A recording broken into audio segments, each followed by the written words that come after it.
And now, a story from the Appleseed. Thank you so much. It's just great to be here with you. I'm going to sing a song that I wrote. I wrote the song for a movie, a documentary. I was approached by a young filmmaker, and she was doing a documentary. It was the 50th anniversary of the release of the great children's classic book, The Phantom Tollbooth, written by Norton Juster. And she interviewed me because I do so much work with kids and families. And then we were talking. She said, "Would you write a song for for the documentary?" And so I wrote this song. And one of the great blessings in my life is that Norton Juster, who wrote this book, loved the song, and his wife Jean loved it too. And I actually ended up. Norton died 2 years ago, I think has been, and his daughter called up and said, I had done appearances with him at the Smithsonian after the documentary was released, and she said he wanted you to sing the song at his memorial service. And so just a little background about the song. If you haven't read the book, if you haven't, you should. It's great. It's really kind of the great, forget Camus and Sartre, it's kind of the great existential novel of the mid-20th century. And it's a quest tale. It's about a kid named Milo who probably is in New York. He lives in an apartment, and he's bored. And he doesn't see the point of learning. He doesn't see the point of doing anything. And he comes home one day, and he's got this little car that he kind of rides around his apartment. But he comes in, and there's this little toll booth there in his house. So he gets in his car, and he drives through the toll booth, and it's the portal to another world. It's not in his apartment anymore, and the world, this country, this land is at war with itself. The country of words is at war with the country of numbers, and the two princesses, Rhyme and Reason, have been captured by a witch and put up in a tower, and Milo travels through this world and meets all these different characters and all these different things. And along the way, he learns what life is about, which is to experience and enjoy and be present in the moment. So it's just this really beautiful book. And Norton was an amazing guy. He was an engineer.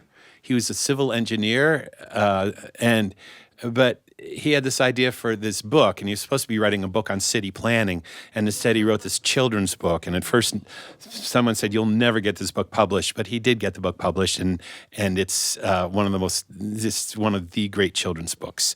And there's one scene here I just want to make reference to, which is Milo at a certain point comes to an orchestra sitting there kind of in the dark with their instruments on their laps. And there's a conductor, and the conductor says, "I have to go, I'll be right back," and gives Milo the baton and says, "Don't do anything with this, but I'll be right back." It's like, that's the great story. You can do anything you want, but don't do this, right? And so the conductor leaves, and of course he does. And he raises the baton, and the musicians raise their instruments, and he begins to conduct, and the instruments start to play. But they don't play sounds, they play colors. And I know Norton was actually synesthetic, which means your senses kind of mix up. And so when Norton told me, like, when he sees a number, or hears a number, he thinks a color. The colors have different numbers. And all of us have that kind of synesthesia a little bit. So anyway, he conducts a sunrise. He conducts the colors of the sunrise.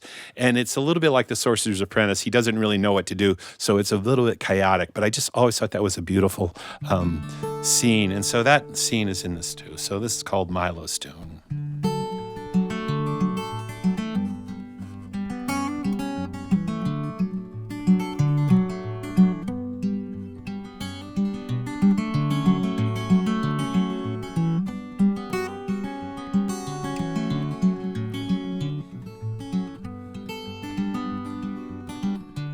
All the distance I have traveled,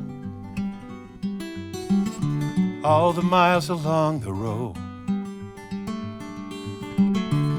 Every second at his passing shows me something I don't know. There's a music in what happens. There's a reason, there's a rhyme. I just try to pay attention and keep my eyes open wide.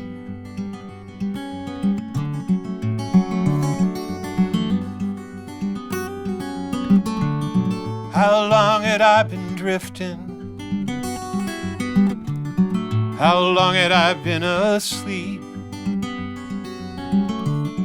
How long had I not noticed the world in front of me?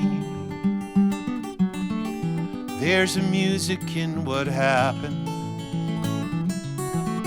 There's a reason, there's a rhyme. I just try to pay attention and keep my eyes open wide. I keep my eyes open wide.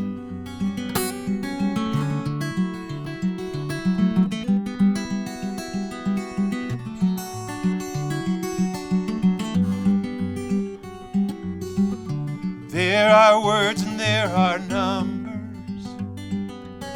They say don't get the two confused. It's either one or the other. You have to both. You can't have both. You have to choose. But there's a music in what happens. There's a reason, there's a rhyme.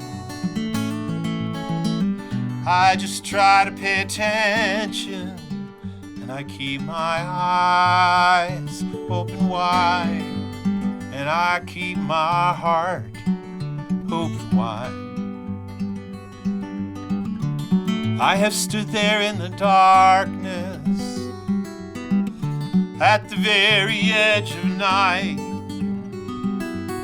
I raise my hands to call the colors. I made a symphony of light. There's music in what happens. There's a reason, there's a rhyme.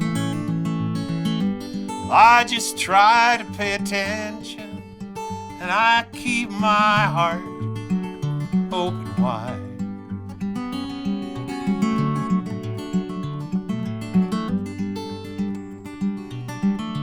So don't let the doubters tell you where you're headed is too far.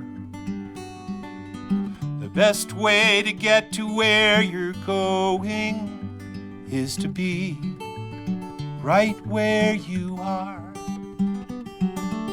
'Cause there's some music in what happens. There's a reason, there's a rhyme. I just try to pay attention. I keep my heart open wide. I keep my heart open wide, open wide.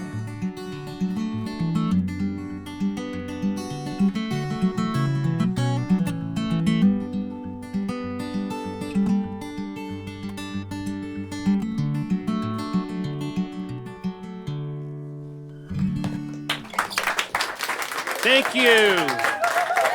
Thank you all so much. Thank you. Thank you. Thanks for joining us for a story from the Appleseed.